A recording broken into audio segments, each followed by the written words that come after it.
Guys, welcome back. So I have stripped off the masking from the roof, and I've just got a big flat brush with some XF53 neutral grey. Put the colour on, taken it out, dry brushed it. So we're just dry brushing the black just to give it a bit of depth, and we can give it a wash afterwards. But I'm also going over all the green just to help catch the framing and give it a little bit of a highlight. We can pull the masking off this center panel here.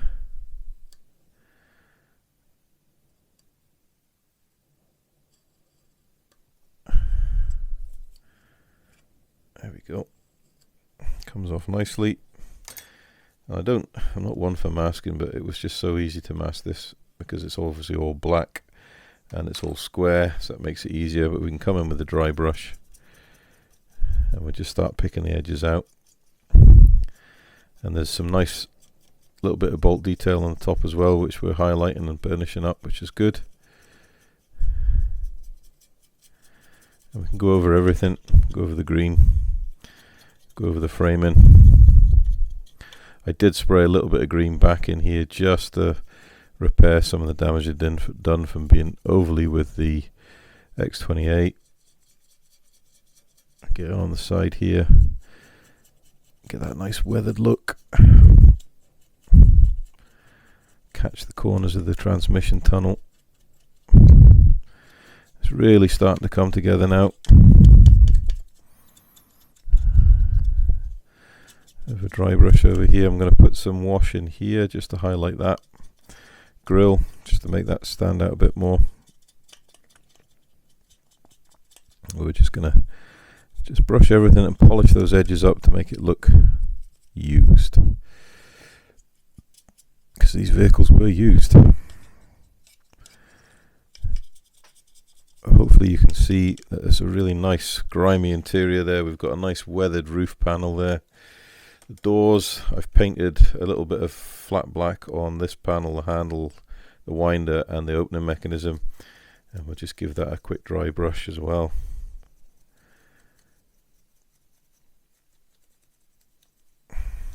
So really starting to get a nice 3D look to it. Like I said, you're probably not going to see much of this at all, but it's good practice just to go and do this sort of stuff. As if you do happen to look in, you see it's nicely detailed. The windscreen we need to be very careful because it is a fragile part. Now I've just gone back in and painted these sun visors with a little bit of matte black. And you can see this one's actually still movable, which is quite amazing. They will stand out quite nicely when you're looking through the windscreen.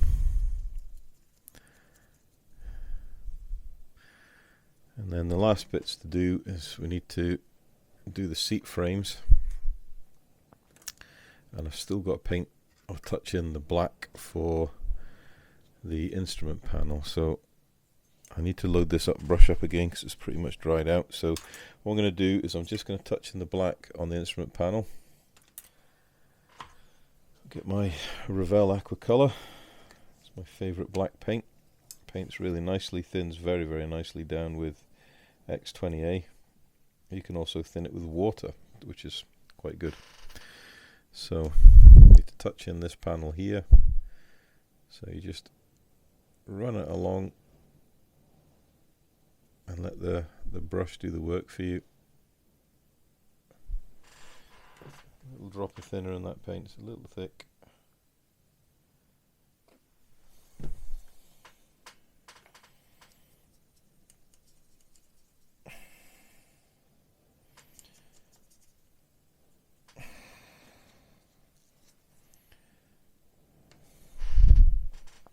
So that's better, get some better paint flow. Coverage. It does look a little streaky, but it will dry superbly flat and the brush streaks will come out of it. You're painting from the edge to the inside and just allowing that brush to catch the edge and not go over it. You get that nice black panel there. And then same for the dash panel here. We need to highlight all those switches. And there's going to be a yellow and a red switch just here. And that is the park and trailer brake switches for the air brakes for the truck. Correct me if I'm wrong, I'm no expert on the trucks, but I do know that they have a yellow and a red switch, and it is linked to the park brake and trailer brake for these trucks.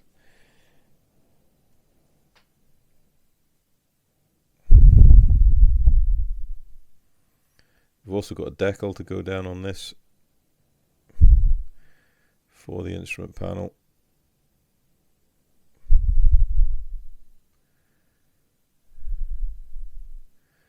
And that should sit down nicely over the black panel.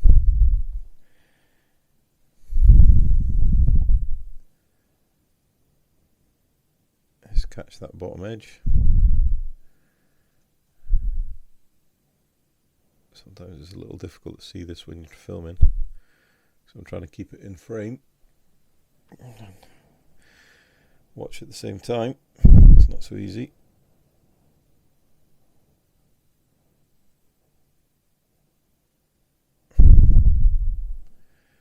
There we go.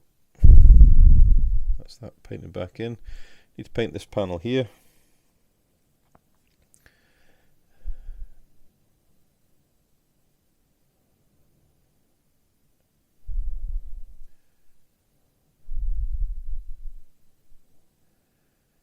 And you will be able to see these through the windscreen, so do need to make a good job.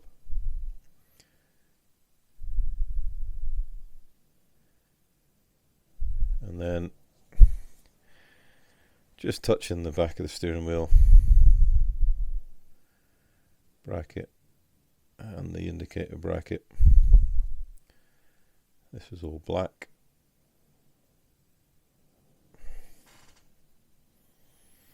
Steering wheel was black, so we need to make sure that's all black. And this Revell black is a good deep dark black colour, so certainly better as the rubber black, so you will get a lot of contrast with this paint.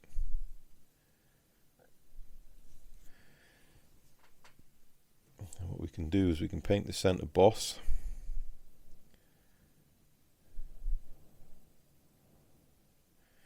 And then we'll paint the outer, and we'll leave the spokes a dark grey colour, and that'll give us a little bit of contrast. Something to draw the eye in.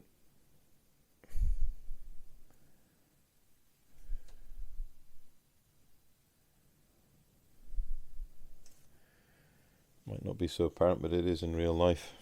I'll just come underneath, get that detail to mate up together with the top, so you've got that unified finish.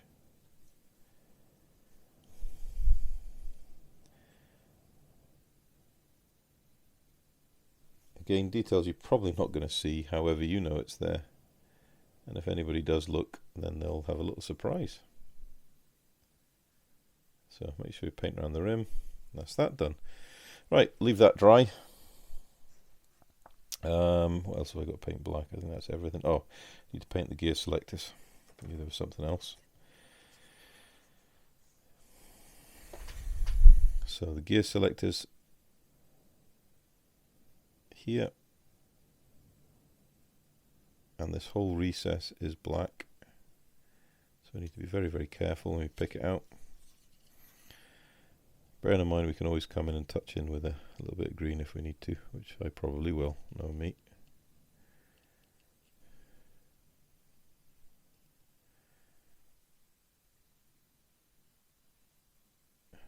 No problem about it. And then this one here as well is black.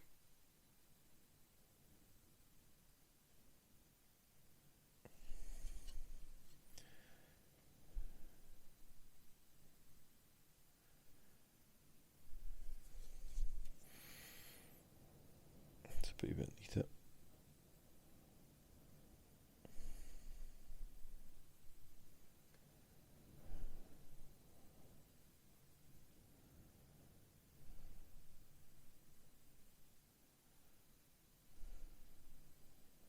Spoke too soon.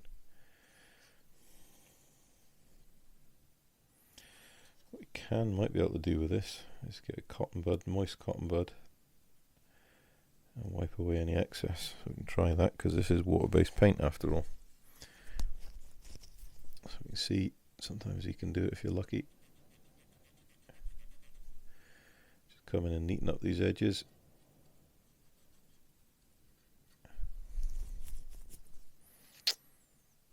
Yeah, it's not bad.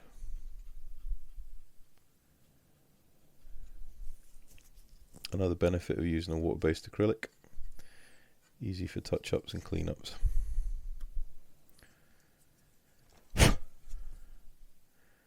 However, it's also good for getting fluff. Right, so small bit of touch-up there where I've rubbed some of the black paint away.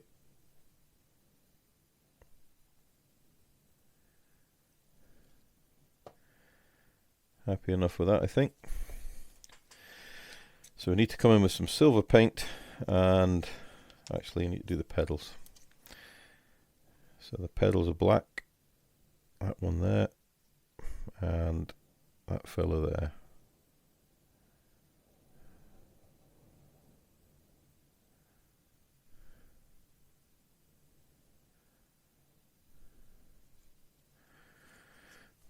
And you can see, hopefully, the difference where we've dry brushed. You kind of got that nice dark grey, and then the black we've painted black is really black. And one thing I do need to do is come in and highlight those fuse buses there, so we'll do that as well. But I might use a different trick for that, but we'll have a look. So I'm going to let that dry a minute, and then I'm going to come back in. We'll do another bit of dry brushing, and then the last thing we need to do is paint the seats, the fire extinguisher, and this part here. So see you shortly. Just back quickly, there's the two front seats.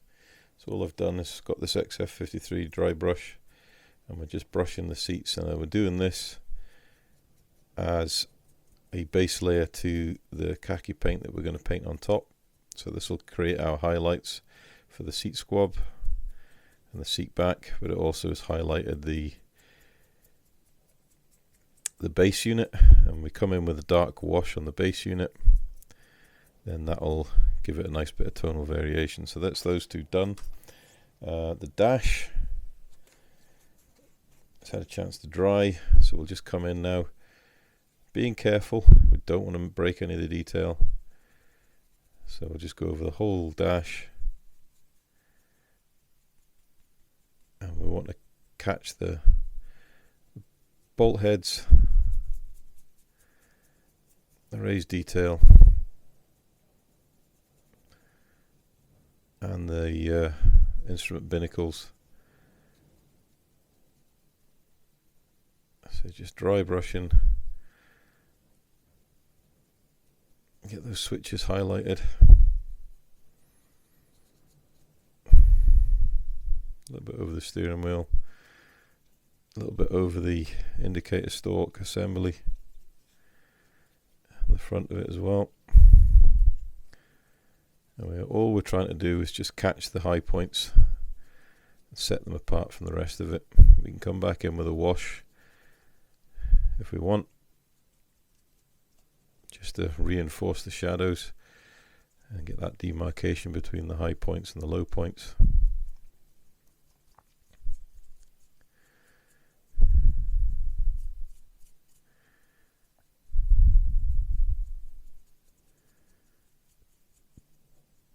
A nice big flat brush is the real nice brush to do this sort of dry brushing with. Works really well. And there we go, that's a nice dry brushed up dash panel. If you can see that. Everything's highlighted, good, ready for the decal to go down. Quick one over the controls there. I'll give this unit a quick going over again.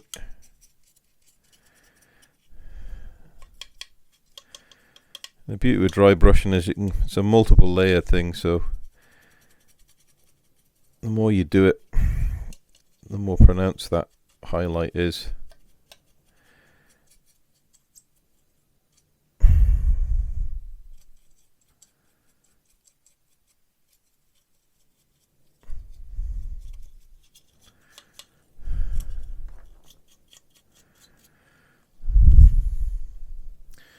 We'll do a dry brush on this because it'll help us add a bit of pre-shading, and we can't put the colour on. Again, being careful, we don't want to break anything.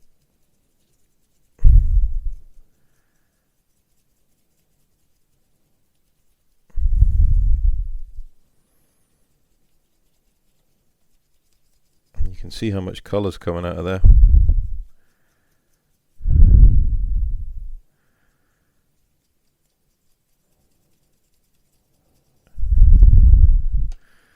There we go. Fire extinguisher.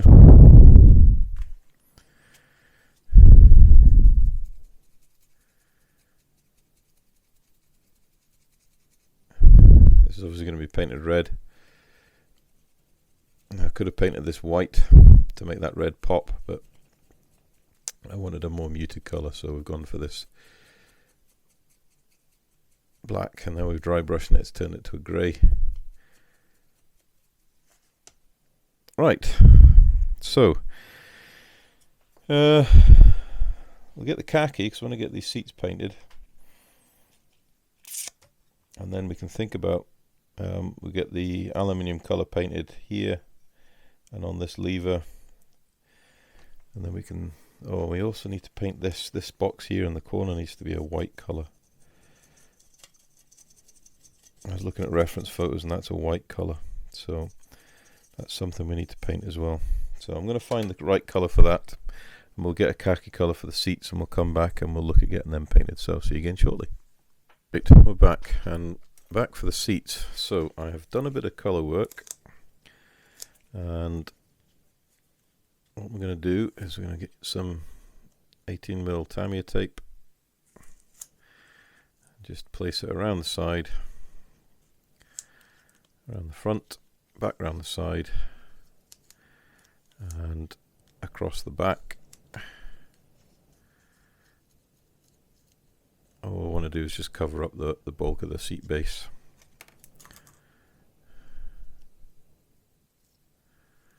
That's all we're needing to do.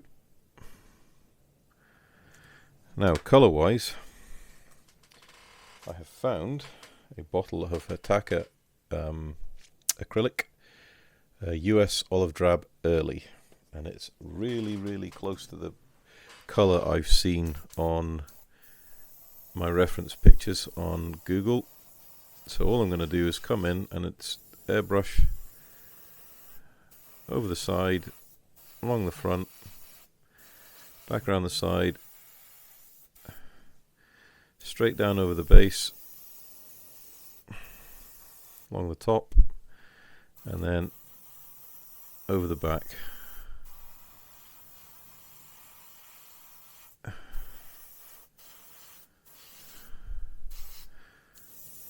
And that's it. Just a simple colour coat over the work we've done already. Just blend the back again, and that's it. So then when we've done that, we can just come in, grab the tweezers, grab an end. There we go. So we've now got the seat and the black base, and that's a really nice colour. It's actually not too far off the colour we've painted the cab, but there is a difference there, and it will do nicely. I know it's not khaki, but the ones I've seen look more olive drab than they look khaki. So I'm happy with that, and I'm happy to go with that. So that's the seats all done. The last remaining bits to paint is the fire extinguisher and the air filtration system. Just wrap the paint off of that. There we go. It's amazing what you can do with Tamiya tape.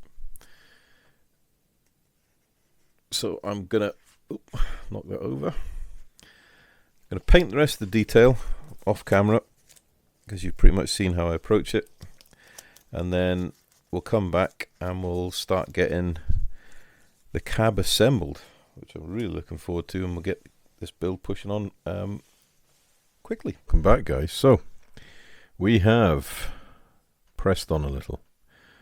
Nothing more than gluing in the co-driver seats and the back bench seat stroke bunk beds. But what I've also done, you'll see, hopefully, the pedals being painted. We've got the decal in for the gear selector. We've got the air filtration system in and painted. The hoses are all painted.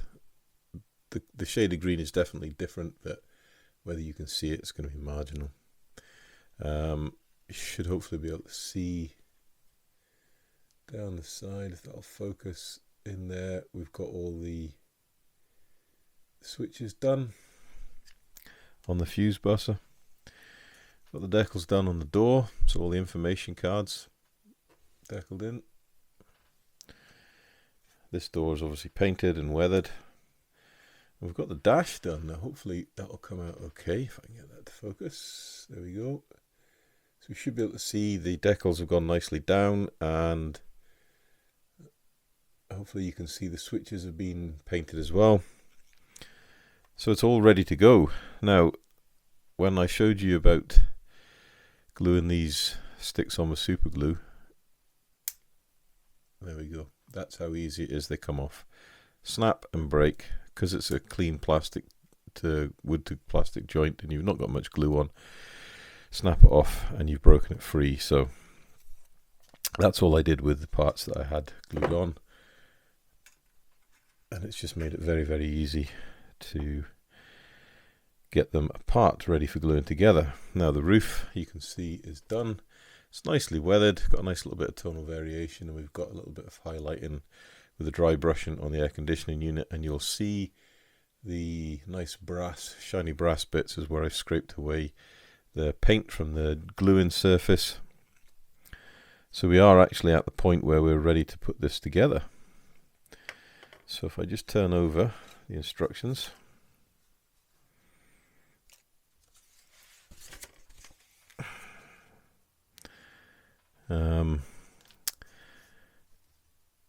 Part J19, I've written that there because it's not on the instructions, but you'll see on the door here, let me get my pointer, here there is a black grab handle. That's part J19. It's not in the instructions, but it needs to go on. The holes are there on the door. So just for everyone's information, right, we don't need the doors at the moment. So what we do need to do is get the rear window in, looking at that, and then the rest of the windows. So we've got that panel there, goes in from the outside, and the front windows go in from the inside. So we need to get the rear window and the front windows in, and the doors can all be done before they're put on. We've all got these parts in here. We've done all those parts there. So really it's the windows now, and then we can concentrate on getting the roof on. So give me 2 minutes to get the glazing parts off the sprue and cleaned up, and then we'll be back. Right, so got the windows. So you've got part GP1, 2 and GP1, 3, and this glass is very, very fine. I've already put the glass in the rear of the cabin, and that's purely because I had to file it down to make it fit. It was a very, very tight fit. So I've certainly filed off just enough to get it to fit snugly, and then wicked in some Tamiya extra thin. But you can see from the ejector pin molding tabs that I'm having to cut off, these glass parts are going to need a bit of cleanup. but it's good to take them off the frame to give yourself all the space you need to do this. So how do you clean them up, I hear you say? Well, with my trusty metal file. And that's purely because it's got good sharp teeth, so it makes a very, very, very clean cut. And you don't need to put too much pressure for it to make the cut. And you just, away from you, and hold the glass in your fingers, protecting it so you don't slip off and scratch. And turn it around and just repeat the process in the other direction so you get an even file across the flat. Go around all the flats to get all these nub cut marks off.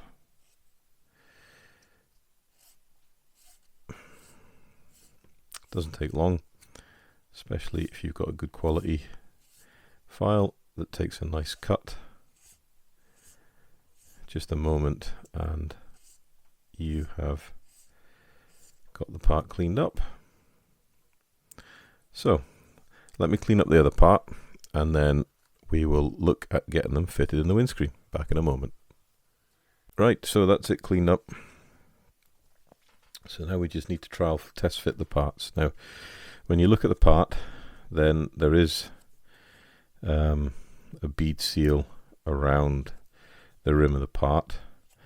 One side is fairly flat, and then the other side you've got a prominent raised ridge for the seal. That ridge goes on the inside of the glazing.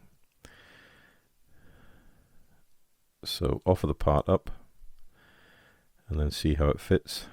Fits very well actually. Turn it over, doesn't look too bad at all.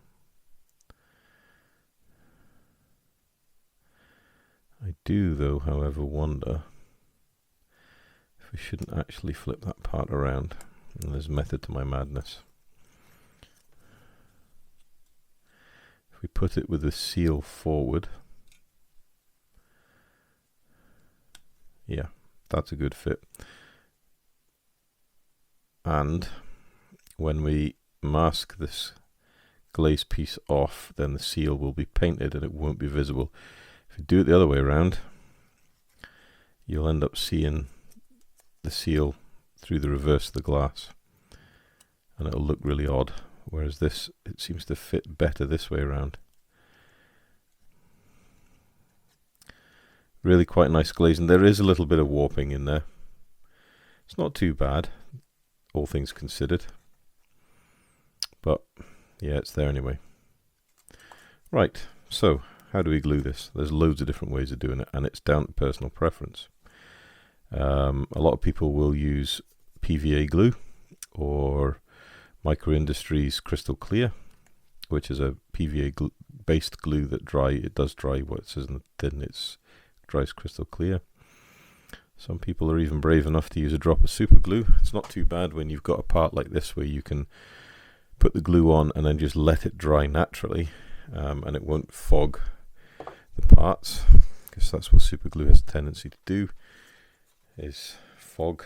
It's like as it cures off, then it gives off a vapor, and then that fogs up the clear styrene.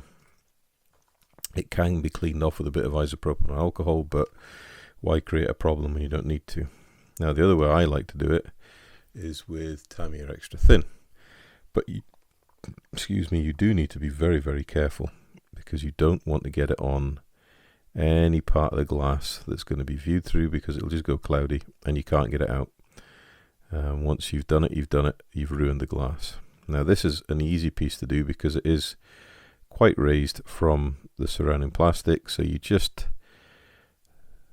load the brush up and then you just touch in the edge and it will flow. The capillary action will take it around the glass. Just be very, very careful. Now, I've been doing it like this for most of my modeling career, so I am confident enough to do it.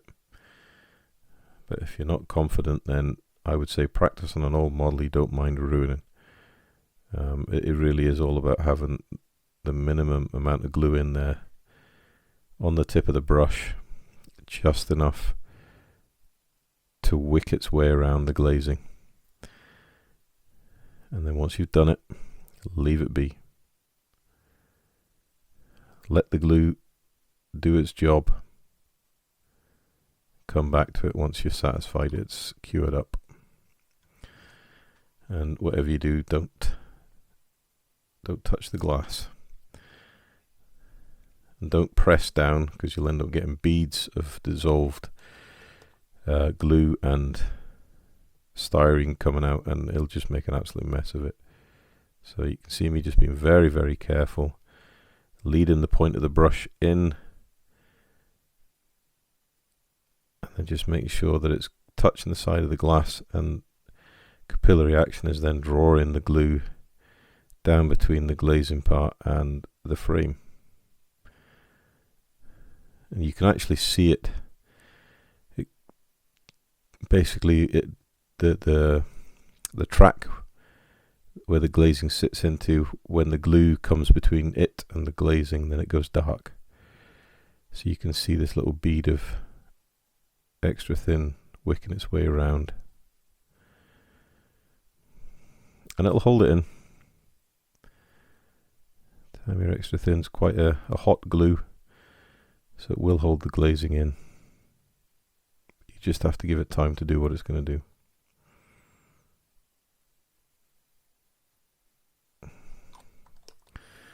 Right, so a very, very gentle manipulation on my part to make sure that that is seated properly. And what you can use is you can use your wooden pegwood to put precise pressure where you want it, to keep your hands away from it. Set it on a flat part,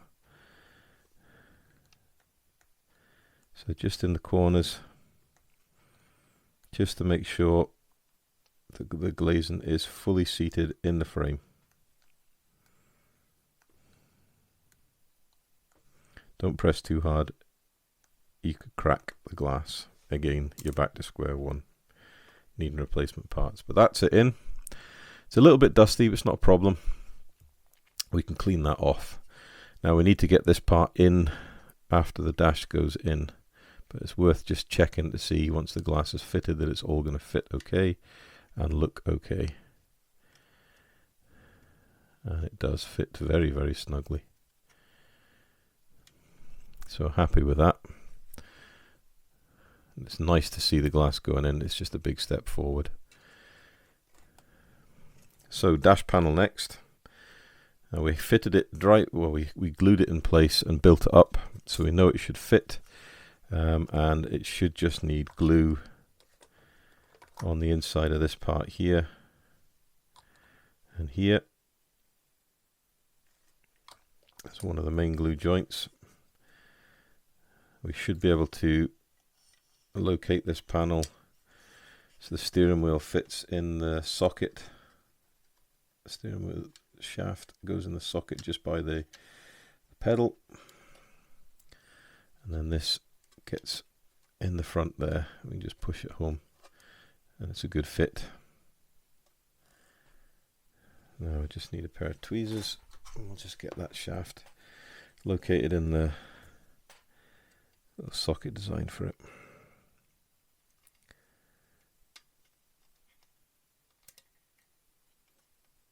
There we go. Click. That's it in. And then we get it clicked in that side.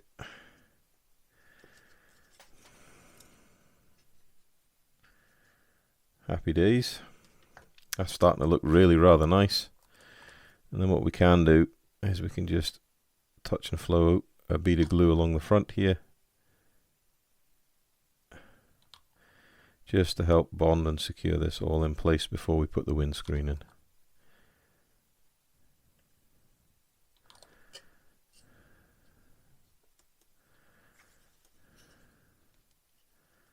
Make sure it's all settled nice and even. Bit of firm pressure just to help the glue bite through the paint, and that is in. That's starting to look really good. I'm very, very happy with that. Very happy indeed. Just getting a few rogue hairs out. Bit of a blow off. Yep, that looks good. Excellent. Right, windscreen time.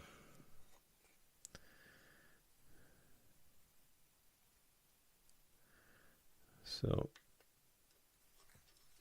again, that just fits back in. Still fits very nicely even with the dash in now. And this is the bit we need to be very careful from. We do not want to get any glue anywhere near those glazing parts. We need to get enough glue into these plastic joints that it's going to bond the windscreen frame to the frame of the cab. I have got a bit of a glue mark here, but we'll just let that cure up and then I'll just buff that away with a sanding stick.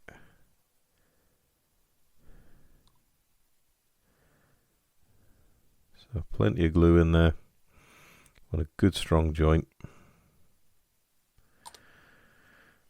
Do not press on the glass. Try and press on the frame. Again, if we need to, we've got our wooden sticks. Nice point on it. So what we can do is just support the cab on the desk, press down in the corner and then press down from the top. And that's going to guide that in just exactly where it needs to be.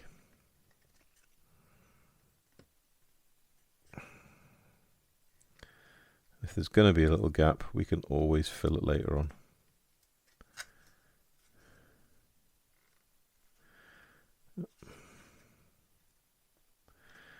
Looking at that, that glue is certainly doing what the glue should be doing. I'll add a bit more in there.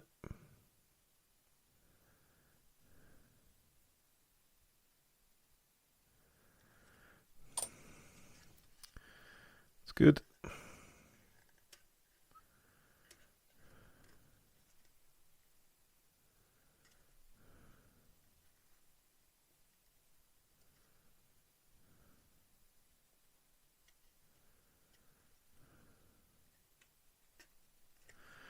Yeah, happy with that. Right, let's try the roof on, shall we? So seat it in the back edge first.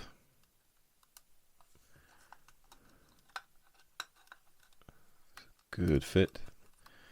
Really good fit. And then that seats perfectly on the front. Just to make sure that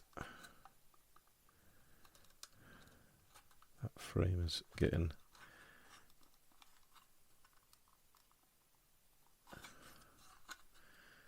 very difficult to see on camera, but we just make sure the frame is locking inside the edges of the roof. Proving to be a little tricky, I think. There we go. So I might actually need to get the front in first. This is a good way of figuring out how we're getting this together. So we need to seat the front first behind the windscreen frame, like that, and then focus our attentions on the rear.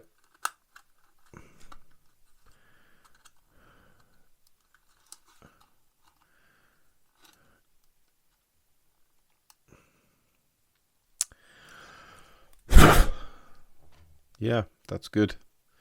Starting to look very, very nice indeed.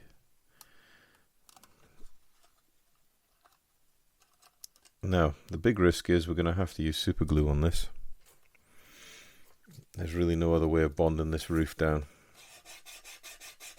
So I want to clean up with a sanding stick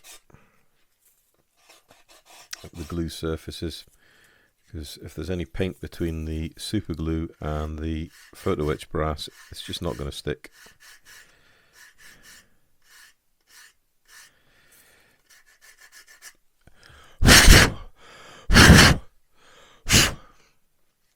And doing this, we need to make sure we leave the doors off, so there's plenty of ventilation, so we avoid any fogging. Right.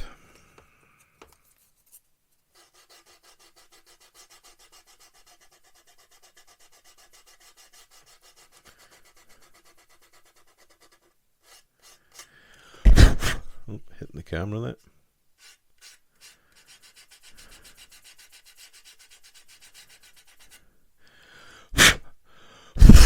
dust out as much as we can.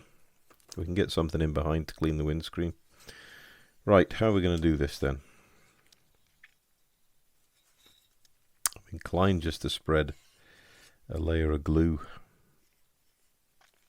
over the front, and then we can get the front locked in and then glue the sides, and then last off glue the back down. Whichever way we're going to do, it's going to be interesting.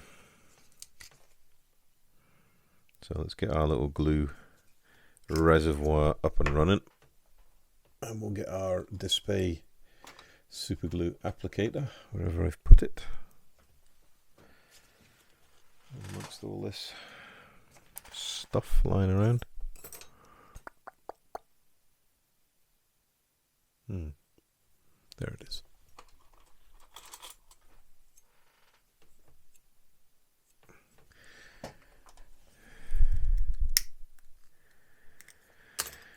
Right, and the worst thing with super glue is we only have a certain amount of work time with it. So we need to put on a thick enough layer that it's going to stay active, not too thick that it's going to dribble on the windscreens, and not too thick that it's going to take ages to cure off. But it needs to be thick enough that it's not going to get instant bite, because we do need a little bit of working time. And you can get slower acting super glues, and this might be the chance to work with them. But I've got no other option. I'm just going to have to use it and see. So here we go. Front in,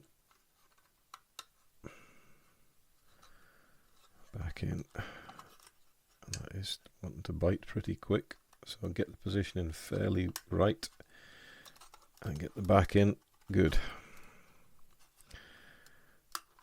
Alright, let's get that front in and hold it.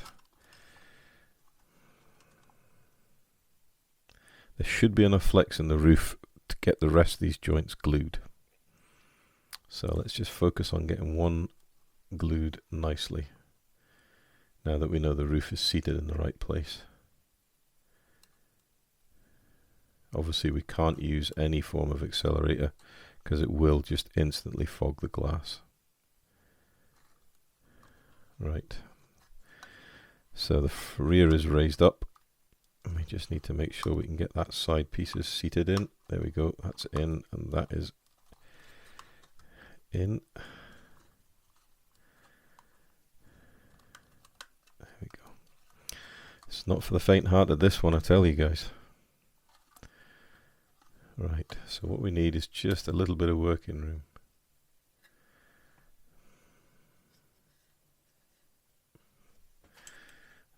We're just going to have to go for it. There's really nothing for it. We are just going to have to go for it.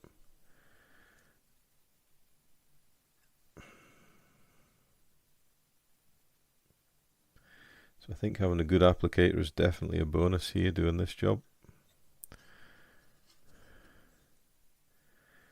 And having some medium CA that doesn't go off so rapidly. So even a slightly older tube of cyanacrylate, it's just gelling off.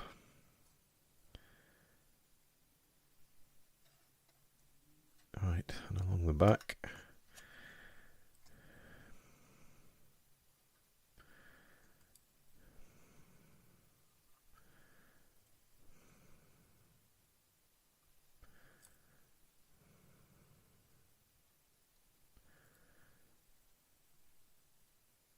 There we go. Right. Take a deep breath and give it a go. That side's in, that side's in. It's all in. Press and hold. Goodness me. Nerve-wracking. Very, very nerve-wracking. Yeah, with super glue it's a one-shot wonder. You either get it or you don't.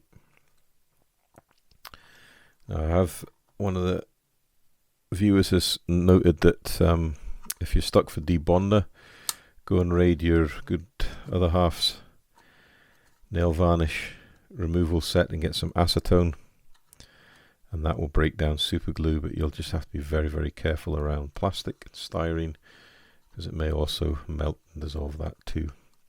Right, we've got a little bit of unstuck roof there, but there is enough gap that we can take the glue and with the applicator and just wick it in. Let the capillary action draw itself into that joint, and then we'll press that joint down specifically.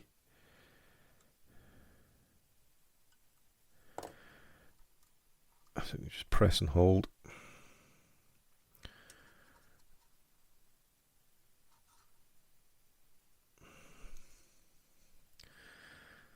I don't know if this is a riveting video in, but it's certainly interesting at my end. There we go, that's got a good grip. And that's the roof on. How is it looking at the front? Not too bad. Any gaps? Yeah, a little bit of a gap here. I don't know why it's done that. Pretty good on that side. I don't know if it's much of a gap at all, actually. I think it's just the paint. Oh no, there is a gap there.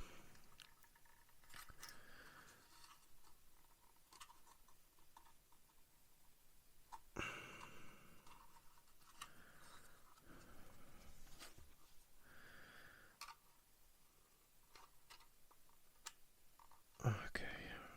I think I just need a drop of glue to get that to bite down.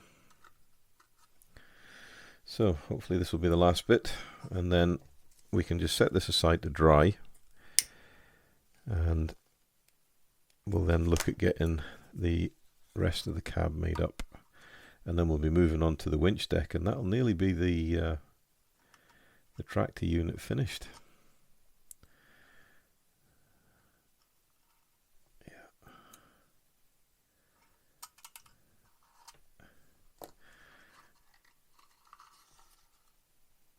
Just press that down.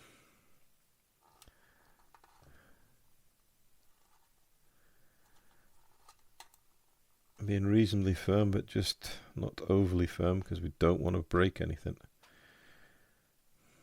We just want to get a good bonded surface.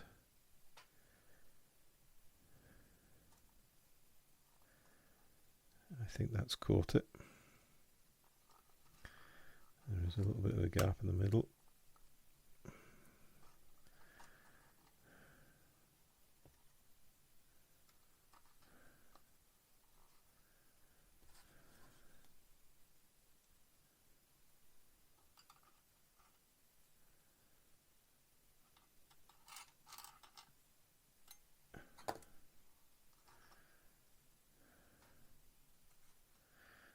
Yeah, there we go.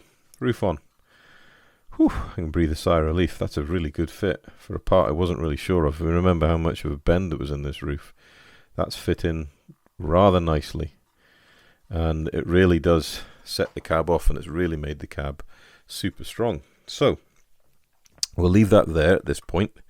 What we'll do is we'll come back and we'll look at, obviously we've got the doors to sort out, we've got the steps, there's some photo etch to go on the back for bracketry, there's all the grab handles to go on as well. So I'll gather all these pieces together, then we'll come back whilst we've still got super glue on our little reservoir, and we'll glue all these ancillary parts on. But hopefully you can see there all the details showing through the cab really nicely. Really impressed. It's very dark in there. You're not going to see much of the detail we've put in there, but you can see enough. But certainly the dash looks really nice, and I'm actually very happy. So there's the roof on. We'll leave it there then. Next video we'll come back, we'll get the rest of this finished, and then if we flip over the instructions, we will be on to step 18, and we'll be on to step 19, which is finishing, well, obviously did step 19, that was putting the roof on. We'll be on to step 21, which is the sun visor, the wing mirrors, the exhaust needs to go on, and all these little bits and pieces ready for it to be dry fitted back to the chassis. So any questions, pop them down below. Any comments as well, pop them down below, and we'll see you on the next one, guys. Happy modeling.